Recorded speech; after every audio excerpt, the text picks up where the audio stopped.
Parkour is all about moving efficiently through your environment, but efficiently both in speed and energy usage. Getting from A to B as fast and as fluently as possible. It's what you would do if you were in an emergency situation. It's what you want to do. You're not just recklessly jumping, it's actually a philosophy to it. If there's a rail, you can vault over it instead of walking all the way around. Just moving through your environment with flow and grace. It's not at all to impress people. It's not about doing it for anybody but yourself. I consider it more of an art than a sport.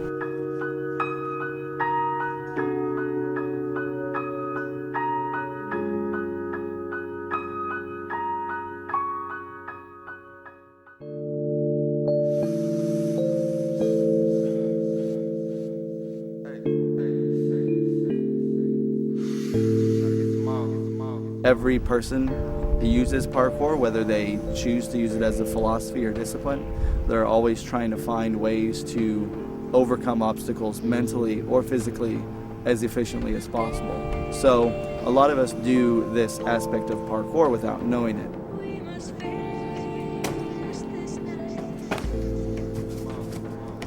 I got involved in parkour basically like everyone else in the internet community. They see a video online or on TV and they just go with it from there. I saw a video of David Bell on the internet and my jaw literally dropped when I saw it. I immediately tried to figure out who it was, and when I did, I just learned all I could about it. I was watching TV and this documentary come on, it's called Jump Britain. And I watched it and I was inspired, so I was like, oh, I'm about to do this, I'm about to do this. I saw a video called Jump London and it featured Sebastian Faucon. I worked in a gymnastics facility, so the next day I went there and trained this new type of movement because it was new to me, even though I had been in gymnastics.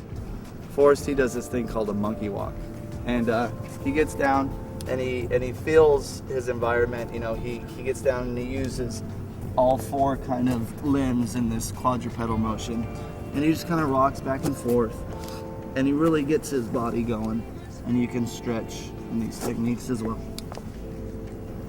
And you just you get connected with the ground, you get connected with your environment and surroundings.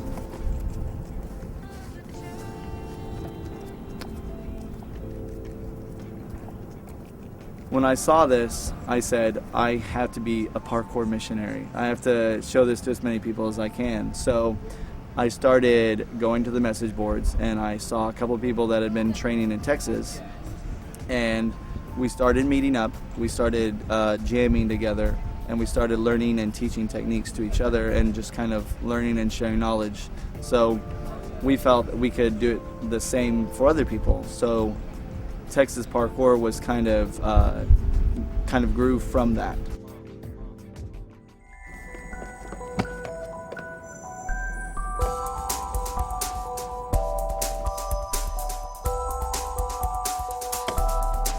What we do is we train the most inefficient things possible in order to make them efficient.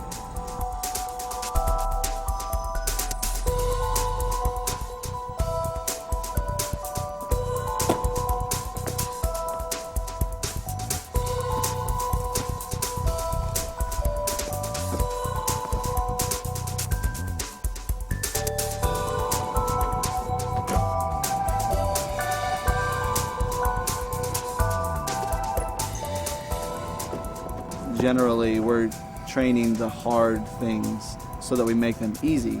And once by making them easy, it's harder for everyone else to be able to follow us, or we're able to get places that other people aren't.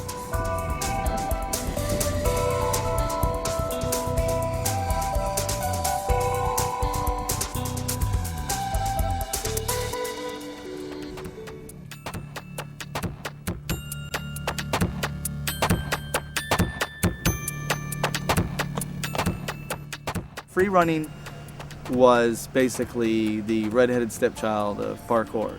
You use a lot of parkour techniques, but then you flow it into something that it's not, which you add the flair, you add the freedom of expression, you add the flips.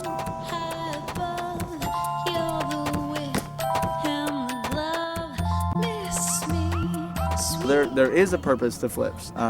If you are, on the top of a building and you slip and you're, upside down or whatever, that vestibular training and everything is going to help you find your awareness, your equilibrium through the air and be able to land safely and efficiently through any environment. We generally use the words training because parkour is only used in a real situation. It's not a verb. You can't say I'm parkouring. It doesn't work. If we're being filmed, it's a performance. We are performing for the camera. You show about this 2-minute long video of us just doing like these amazing things in business suits. And then we rush in the doors and we're gonna do about a 2-minute performance for them as well. And then right at the end, they're going to, we're gonna reveal the CEO, the keynote speaker. And the whole idea behind the whole meeting is going to be about flow and efficiency through, their representatives. So they took our whole philosophy and they're applying it to a meeting. There's just this big debate about whether parkour should be competitive or not. It will take parkour from something that is internally driven or motivationally and inspirationally driven into something that is driven into materialistic.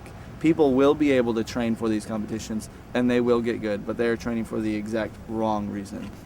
With the philosophy of parkour and it being almost like a religion, you think about,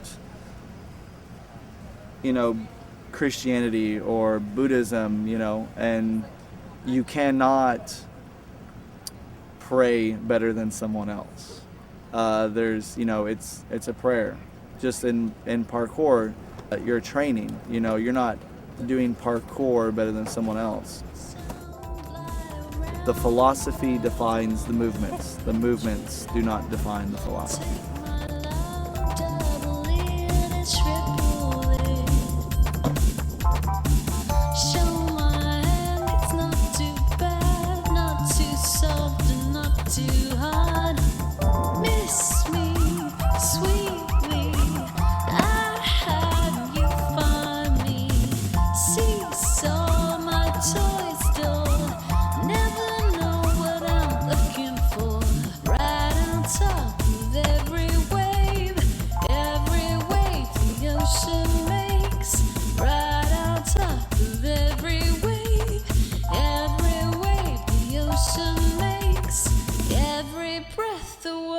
Takes.